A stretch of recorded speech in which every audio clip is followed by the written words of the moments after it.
छत टपक रही है और पानी भरा हुआ है, वहाँ पर अध्ययन कर रहे हैं। ऐसी स्थिति में सुधार के लिए जब तक उसकी वैधता पता न चल जाए, क्योंकि ये स्टंट का युग है, लोग रील बनाने के चक्कर में अपनी तरफ से कई प्रयोग करते रहते हैं। बच्चों को बिठाल के पॉलीथीन लगाई, रील बना के भेज दी, अपन पता कंफर्म कराएं कि पानी टपक रहा था या फेंक रहे थे कैसा। तो मंत्री जी का ये बयान एमपी तक पर चला था, जिसमें पत्रकार ने सिवनी के एक जर्जर स्कूल के बारे में सवाल किया था, जिसके जवाब में मंत्री जी ने कहा था कि वो रील बनाने के लिए स्टंट होगा। लेकिन मंत्री जी अब अपने ही पार्टी के विधायक को सुनिए। ये विधायक शिवराज सरकार में नंबर 2 थे, नाम है भूपेंद्र सिंह। ये अब आपकी पोल खोल रहे हैं, संकेतों में बता रहे हैं कि मंत्री जी झूठ बोल रहे हैं, वो अपने ही पार्टी के विधायकों से बात नहीं करना चाहते। सर, आप भी मंत्री रहे हैं और ऐसे में अधिकारी गलत जानकारी दे रहे हैं, आप मंत्री पढ़ रहे हैं। देखिए, सवाल इस बात का होता है कि अगर कोई विधायक प्रश्न उठाता है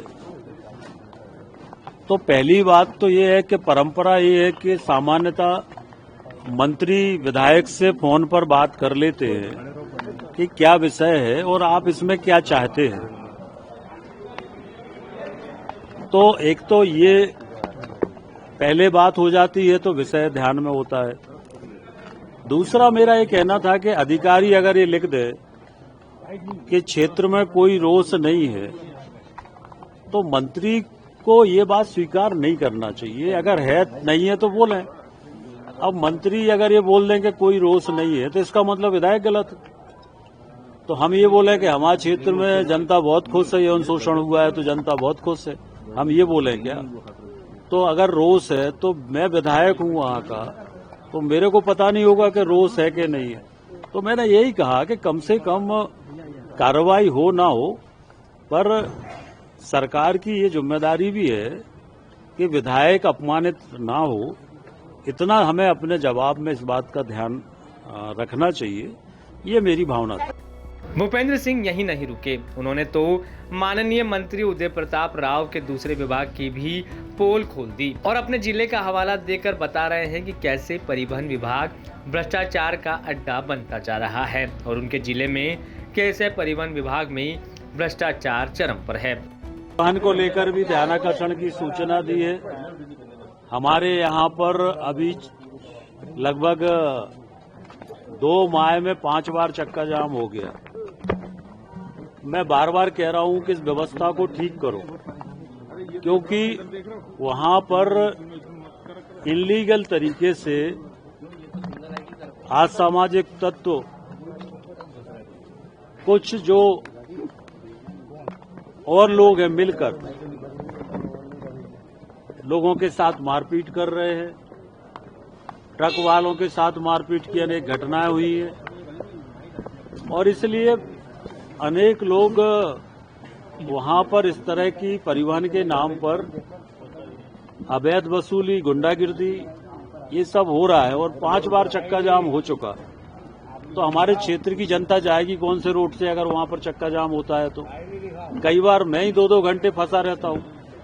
तो मैं चाहता हूं कि व्यवस्था में सुधार हो, चेकिंग हो, इसमें क्या दिक्कत है?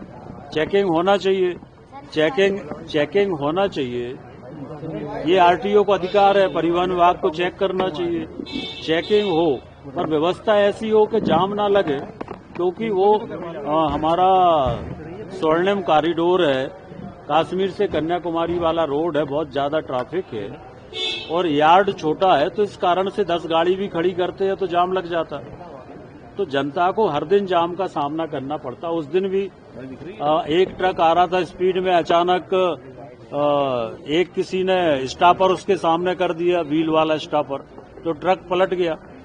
अब ट्रक पलट गया तो ट्रक वाला इतना आक्रोशित था कि वो ट्रक में आग लगा रहा था, खुद के ट्रक में सारे ट्रक वाले इकट्ठे हो गए। तो व्यवस्था सुधारने के लिए मैंने कहा है, लिखा है और मेरी ड्यूटी है, मैं वहां का विधायक हूं, मेरी ड्यूटी है। स्कूल शिक्षा और परिवहन विभाग राव उदय प्रताप सिंह के पास ही है। आपको बता दें कि एमपी विधानसभा में बीजेपी के दिग्गज विधायक भूपेंद्र सिंह ने ध्यान आकर्षण प्रस्ताव के दौरान निजी स्कूलों के संचालन में अनियमितताएं, मनमानी फीस वसूली और यौन शोषण का मुद्दा उठाया था। इस दौरान वो स्कूली शिक्षा मंत्री के जवाब से खुश नहीं दिखे। दरअसल भूपेंद्र सिंह पिछले काफी लंबे वक्त से सरकार से नाराज चल रहे हैं। वो इसके पहले भी कई बार सरकार और प्रशासन पर सवाल खड़े कर चुके हैं। ब्यूरो रिपोर्ट एमपी तक।